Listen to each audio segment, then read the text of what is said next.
안녕하세요. 생활하고 윤리 온라인 학습 강의입니다.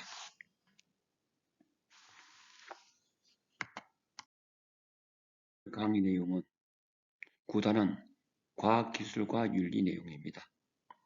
이 단어는 과학기술의 가치중립성 논쟁과 과학기술의 사회적 책임으로 크게 나누어집니다. 먼저 과학기술의 가치중립성 논쟁에 관해서는 첫째, 과학기술의 긍정적 측면과 부정적 측면, 두 번째, 과학지상주의와 과학혐오주의, 세 번째, 과학기술의 가치중립성 논쟁이 있습니다. 그리고 두 번째 내용으로 과학기술의 사회적 책임으로는 첫째, 과학기술의 내적 책임, 즉 개인적 책임과 주된 내용인 두 번째, 과학기술의 외적 책임, 즉 사회적 책임이 있고요. 그리고 세 번째로 연화수의 책임 윤리가 있습니다. 이 단원의 가장 중요한 내용은 앞에 나온 과학기술의 가치중립성 논쟁이 가장 중요하고요. 그 다음으로는 과학기술의 사회적 책임과 그리고 연화수의 책임 윤리가 중요합니다. 먼저 과학기술의 긍정적 측면과 부정적 측면을 보죠. 자, 이 내용을 보기 전에 자연과학 지식과 과학기술에 대한 기본적인 내용을 강의하겠습니다. 이 부분은 교재에 없기 때문에 여러분들 교재 여백에 쓰기 바랍니다. 근대 16, 17세기에 베이컨에 의한 경험론이 나오게 되죠. 자, 이 경험론은 실험과 관찰에 의하여 학문을 탐구하게 됩니다. 물론 이 경험론은 영국에서 발생합니다. 이와 같은 베이컨의 실험과 관찰을 중시하는 학문 탐구의 내용이 뉴턴으로 이어져 실제 자연과학이 하나의 학문적 영역을 차지하게 됩니다. 그래서 자연과학의 역사, 즉 자연과학사에서 가장 유명한 사람이 바로 뉴턴입니다. 그 앞에 자연과학적인 지식이 있었지만은 대부분 개별적인 지식이었고 자연과학 자체가 하나의 학문적 영역을 차지하게 된 것은 바로 뉴턴에 의합니다. 그래서 자연과학이 획기적으로 발달하게 됩니다. 그래서 17세기 영국에서는 자연과학기술의 발달에 의하여 산업혁명이 일어납니다. 그리고 유럽 대륙은 18세기 중반에 산업혁명이 일어나고요. 이와 같은 산업혁명에 의한 물질적인 풍요로부터 바로 시민혁명이 일어나게 됩니다. 이러한 시민혁명에 의해서 서구 유럽 사회는 바로 민주주의 사회와 자본주의 사회로 바뀌어 나갑니다. 즉 절대 왕권이 무너지고 자유민주주의 사회와 바로 아담 스미스에 의한 자본주의 사회가 시작됩니다. 그리고 뉴턴 이후로부터 아인슈타인 이전까지는 자연과학적인 지식을 절대적인 지식으로 믿었습니다. 그러나 20세기 초 아인슈타인에 의하여 자연과학적인 지식 자체가 상대적인 지식, 즉 확률적 지식의 개념으로 바뀌어 나갑니다. 자, 이 내용들 여러분들 간단하게 노트 혹은 책 여백에 적어 놓기 바랍니다. 자, 그러면 본 강의의 자연과학의 긍정적 측면과 부정적 측면을 살펴보겠습니다. 자, 자연과학이 인류에게 준 가장 긍정적인 측면은 바로 첫 번째 내용, 물질적 풍요와 생활의 편리함입니다. 자, 이것이 가장 근본적인 자연과학이 가져온 인류에 대한 혜택입니다. 의식주와 관련된 재화가 대량으로 생산됨으로써 인류 자체 물질적 풍요를 누리게 되고 그 결과 바로 시민혁명으로 연결됩니다.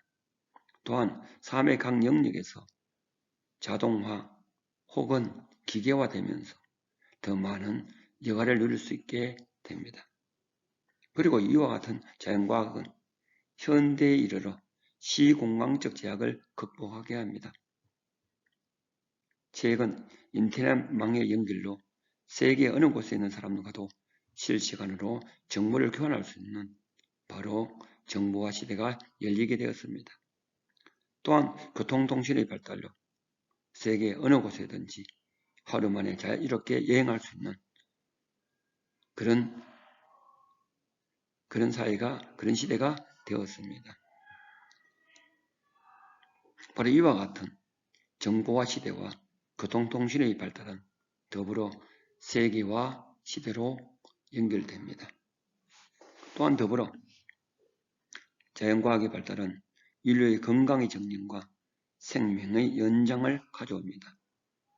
생명공학 기술의 발달로 각종 난병을 예방하거나 치료할 수 있게 되었었고 인간의 평균 수명이 연장되고 많은 사람들이 건강한 삶을 누리게 되고 있습니다.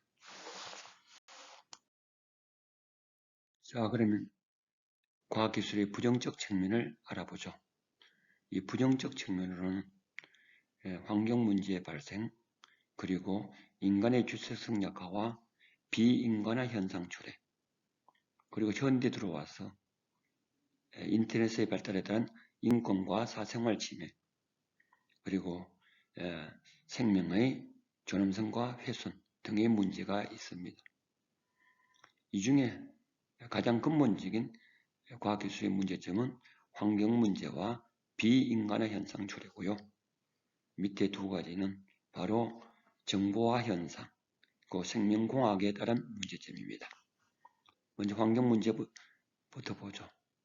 자연을 개발하고 활용하는 과정에서 자연을 인간의 도구로 보는 사고방식을 낳음으로써 자연을 함부로 남용하게 됩니다.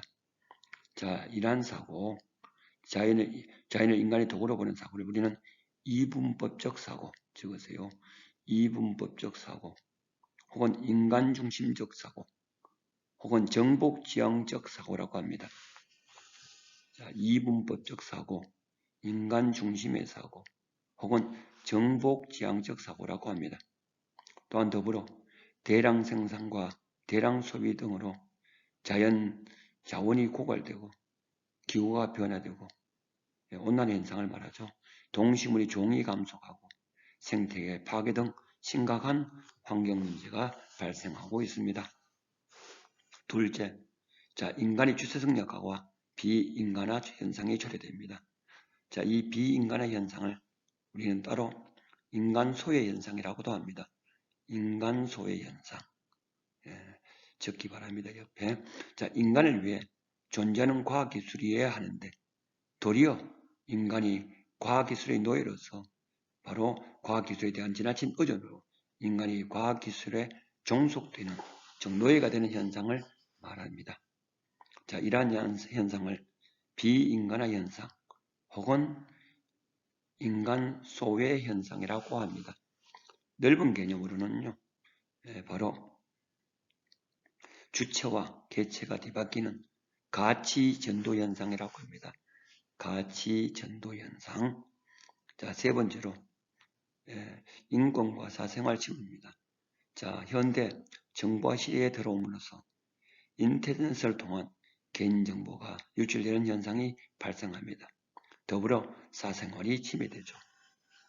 다양한 정보기술을 통하여 사람들을 감시하고 통제하는 전자 파모티콘사의 도래나 빅브러더가 출현할 수 있는 그러한 시대가 우려와 문제가 제기되고 있습니다.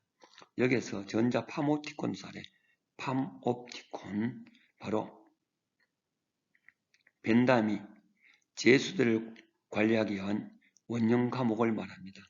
즉 관리자는, 즉 정보관리자는 모든 정보를 사용하는 사람들의 사생활을 감시 감독할 수 있는 그것을 비유한 겁니다. 그 다음 빅브러더. 자, 빅브러더는 정보의 독점으로 사회를 통제하는 관리 권력 혹은 그러한 사회 체계를 일컫는 말입니다. 이 빅브러더는 바로 영국의 소설가 조지 오웰의 1984년이라는 책에서 비롯된 용어입니다.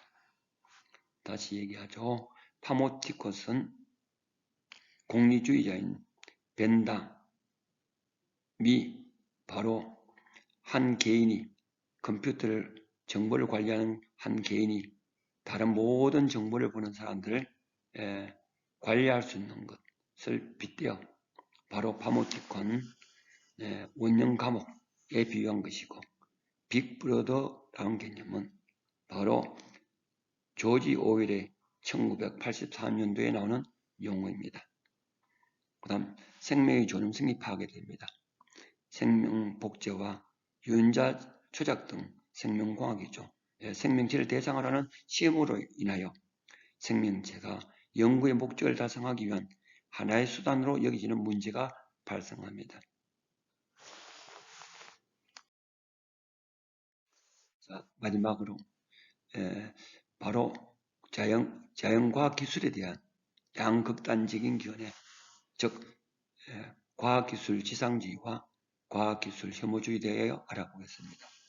자, 과학기술 지상주의란 것은 바로 지상, 궁극적으로 가장 높은 곳에 자리를 둔다, 즉 가장 중시한다, 이런 얘기죠. 과학기술을 가장 높은 가치, 중시하는 사상을 우리는 과지상주의라고 하고요. 과학기술 혐오주의, 미워한다, 싫어한다, 정오한다 얘기죠. 과학기술에 대하여 완전 그 가치 자체를 부정하는 것을 우리는 과학기술 혐오주의라고 합니다. 먼저 과학기술 지상주의 보죠. 다른 말로는 과학기술 낙관주의라고도 합니다. 자, 의미 보죠. 과학기술의 발전을 지나치게 낙관주로 보는 극단적인 입장입니다. 그래서 인류가 과학기술을 이용하여 사회의 모든 문제가 해결되고 무한한 행복과 불을 누릴 수 있는 그런 이상사회가 과학기술에 의하여 이루어질 수 있다라고 보는 견해입니다. 자, 문제점은 과학기술이 갖는 부정적 측면을 무시해버리고 경시하고 간과하고 인간의 반성적 사고 능력을 훼손할 수 있습니다. 자, 인간의 반성적 사고 능력, 바로 슈바이트의 사고죠. 과학기술 자체가 인류에게 선하게 쓰이느냐 악하게 사용하느냐를 판단하고 반성하는 사고를 우리는 인간의 반성적 사고 능력이라고 합니다. 그 다음 과학기술 혐오주의가 있습니다. 자, 과학기술 혐오주의는 과학기술 비관주의라고도 합니다. 자, 과학기술의 발전을 비관적으로 보는 입장입니다. 과학기술의 비인간적이며 비윤리적인 측면을 부각하거나 과학의 합리성 자체를 문제 삼습니다. 그래서 과학기술자는 인류에게 나쁜 영향만 준다라고 생각하게 되죠. 자, 문제점 보죠. 과학기술의 가치를 인정하지 않고 과학기술이 인류에게 가려다 한 여러 가지 혜택과 성과를 부정하거나 무시한다는 측면에서 현실적인 관점을 반영하지 못했다고 비판받습니다. 오늘 강의한 내용을 요약하면 구다는 과학기술과 윤리 다른 중 과학기술의 긍정적 측면과 부정적 측면, 그리고 과학기술에 대한 양극단적인 입장인 과학지상주의와 과학기술 혐오주의에 관하여 배웠습니다. 그리고 이러한 과학기술에 관한 기본 지식을 서두에서 약간 언급하였습니다. 다음 강의는 과학기술의 가치 중립성 논쟁에 대한 겁니다. 감사합니다.